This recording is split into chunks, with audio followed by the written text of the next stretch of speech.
오늘 여러분들과 나눌 말씀은 마가복음 15장 16절부터 20절까지 있는 말씀입니다.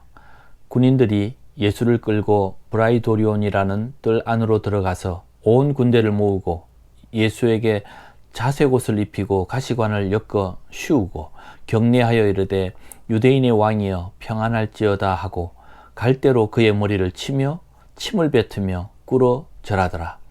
희롱을 다 한 후 자색옷을 벗기고 도로 그의 옷을 입히고 십자가에 못 박으려고 끌고 나가니라. 오늘 이 본문 말씀은 로마 병사들이 십자가에 못 박기 전에 예수님을 조롱하는 장면이 여기에 나옵니다. 지금까지 이 마가복음 15장에서 쭉 보면서 여기에는 여러 사람들이 예수님을 핍박했습니다.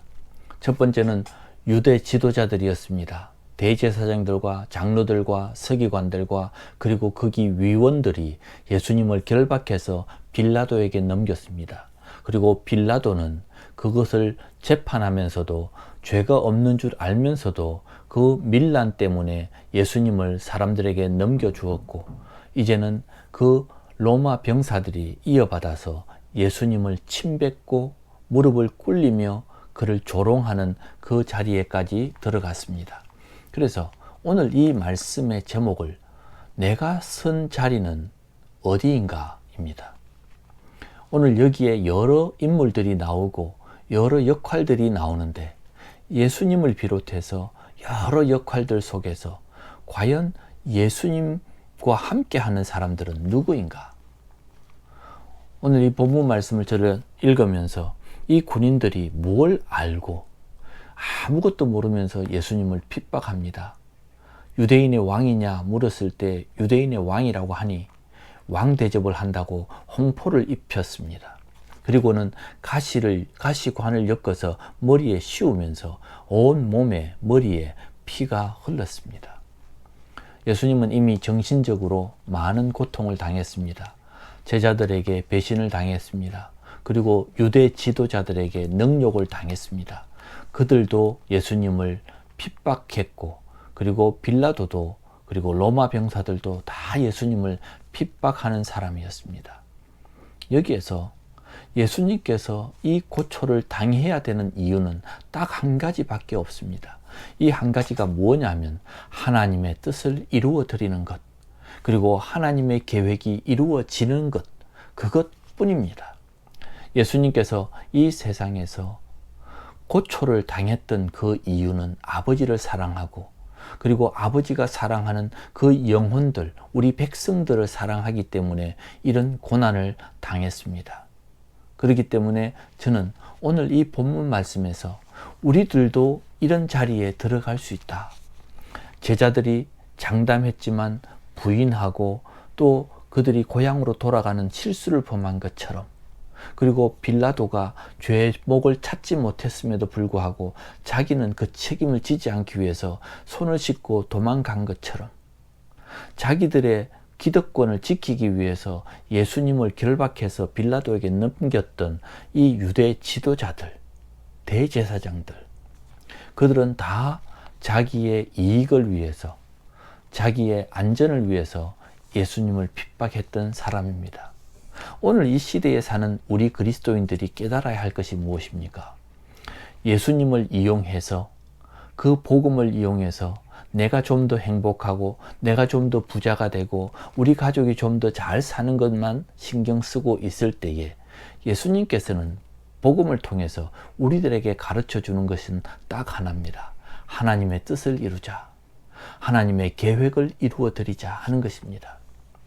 앞으로도, 과거에도 그랬고 앞으로도 그렇고 교회 안에서 적들이 나옵니다.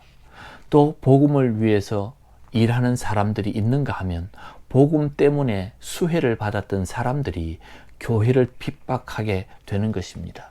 그래서 요한계시록에 보면 7 교회의 모습들을 칭찬하고 또 책망하는 것을 보면 교회 안에 적이 있고 이 세상과 싸워야 될 교회가 힘을 잃어서 결국은 그리스도인들이 심판을 받게 되는 것을 요한계시록에서 말씀해 주고 있습니다.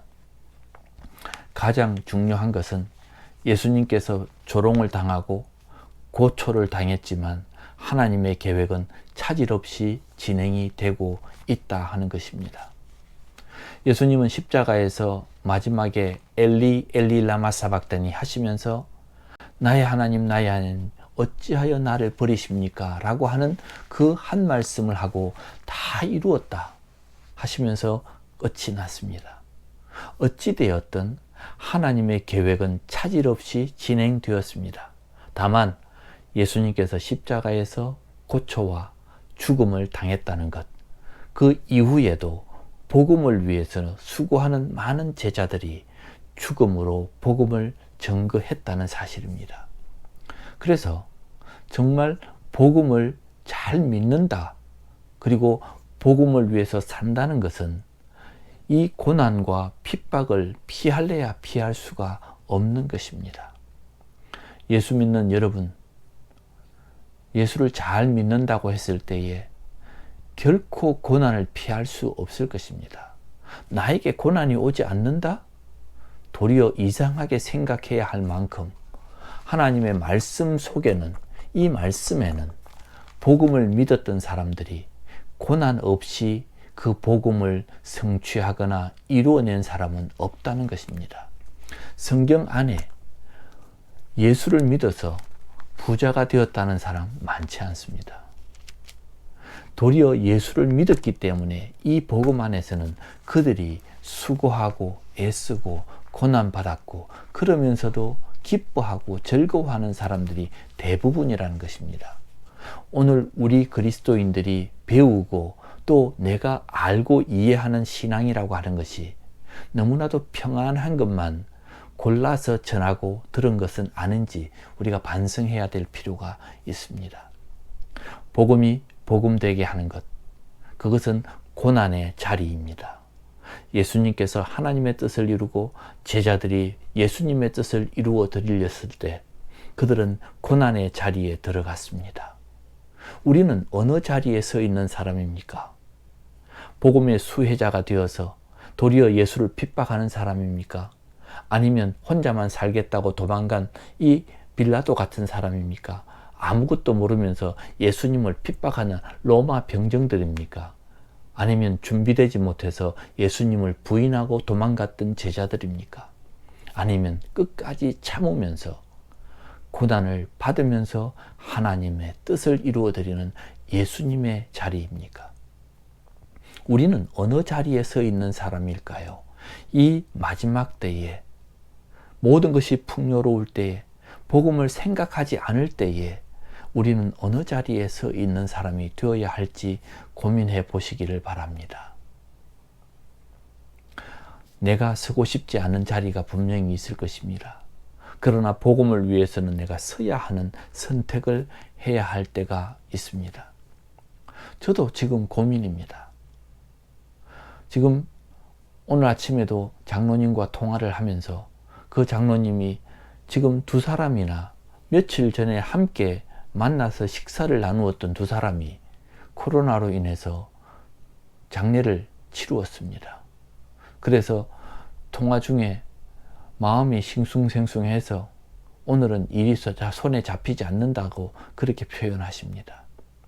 이런 상황에서 필리핀으로 다시 들어가야 되는 제 마음, 그리고 그렇게 가야지 내 마음이 편할 것 같다는 생각을 해보고 있습니다. 우리는 이 마지막 때에 정말 하나님의 말씀 때문에 복음의 자리, 고난의 자리에 들어갈 수 있는 저와 여러분이 되시기를 부탁드립니다. 그래서 이 마지막 때에 정권과 함께 그리고 정말 많은 권력자들과 수혜자들이 교회를 핍박하고 복음을 이용하는 사람의 자리에 들어가지 않기 위해서 우리 스스로가 조심해야 하고 깨어 있어야 할 것입니다. 기독교가 권력을 탐하고 부를 탐하고 복음을 전하기보다는 내 이익을 챙기는 그 자리에 있을 때 결코 우리는 예수님이 가셨던 그 길을 쫓아가지 못할 것입니다. 우리는 고난의 자리에 함께 들어갈 수 있는 그 자리에 서 있기를 기도하면서 준비해야 할 것입니다. 예수님은 그것 때문에 조롱을 받았고 그것 때문에 죽으셨습니다. 오늘 이 말씀 기억하시고 주님이 받으셨던 그 조롱, 그 고난을 생각하는 하루가 되시기를 바랍니다. 기도하겠습니다. 예수님이 마지막까지 조롱당하시고 고통을 당하셨던 이유, 하나님의 뜻을 이루어드리고 복음을 위해서 사는 길이었기 때문입니다. 우리가 살 때에 복음을 이용하지 말고 복음을 위해 사는 저희들이 되게 해 주시옵소서. 좋은 것만, 편안한 것만 찾아 나서는 그런 모습이 아니라 복음과 함께 고난을 받을 수 있는 그런 자리에 들어가도록 우리를 단련시켜 주시옵소서. 하나님, 오늘도 주님과 함께하는 우리 많은 그리스도인들 살아 숨쉬게 해 주시고 용기를 내게 해 주시옵소서. 예수님의 이름으로 기도합니다. 아멘.